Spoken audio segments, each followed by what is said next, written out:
ജീവിത വിജയത്തിന് തടസ്സമായി നിൽക്കുന്ന കുറച്ച് കാര്യങ്ങളെ കുറിച്ച് നമുക്ക് നോക്കിയാലോ. ഒന്നാമതായി, പ്രോകാസ്റ്റിനേഷൻ.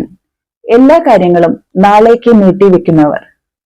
എന്ത് കാര്യം ചെയ്യാൻ കിട്ടിയാലും അത് നാളെ ചെയ്യാമെന്ന് മാറ്റുന്നവർ. നാളെ നാളെ എന്ന് പറഞ്ഞാൽ നീളെ നീളെ എന്നാണ്. അതുകൊണ്ട് കാര്യങ്ങൾ നാളേക്ക് മാറ്റിവെക്കാതിരിക്കുക. നാളെ ചെയ്യേണ്ട കാര്യങ്ങൾ ഇന്ന് ചെയ്യുക, ഇന്ന് ചെയ്യേണ്ട കാര്യങ്ങൾ ഇപ്പോൾ തന്നെ ചെയ്യുക.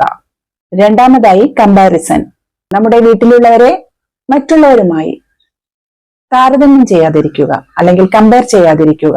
മിക്ക മാതാപിതാക്കളും കുട്ടികളെ മറ്റുള്ളവരുമായി താരതമ്യം ചെയ്യാറുണ്ട്. മിക്ക മാതാപിതാക്കളും പറയാറുള്ളതാണ്, അപ്പുറത്തെ വീട്ടിലെ കുട്ടിയെ കണ്ടു പഠിക്കേ, ആ കുട്ടി എന്ത് നല്ല കുട്ടിയാണ്, നന്നായി പഠിക്കുന്നു, നല്ല പെരുമാറ്റവും, ഇങ്ങനെയെല്ലാം പറഞ്ഞ് കുട്ടികളെ വേദനിപ്പിക്കാറുണ്ട്. ഇത് ഇന്നു മുതൽ ഒഴിവാക്കുക.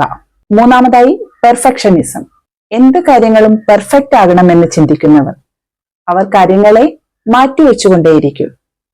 ഇത്തരക്കാർ എന്ത് കാര്യം ചെയ്യാൻ തുടങ്ങുമ്പോഴും അതില്ല ഇതില്ല എന്ന് പറഞ്ഞ് കാര്യങ്ങൾ മാറ്റിവെച്ചുകൊണ്ടിരിക്കും. എന്ത് കാര്യം ചെയ്യുമ്പോഴും അത് ശരിയായില്ലെങ്കിൽ ഇതിൽ മറ്റുള്ളവരെ കുറ്റപ്പെടുത്തുന്ന രീതിയായിരിക്കും ഇവർ തുടരുന്നത്. ഇത് ഇന്നു മുതൽ ഒഴിവാക്കുക.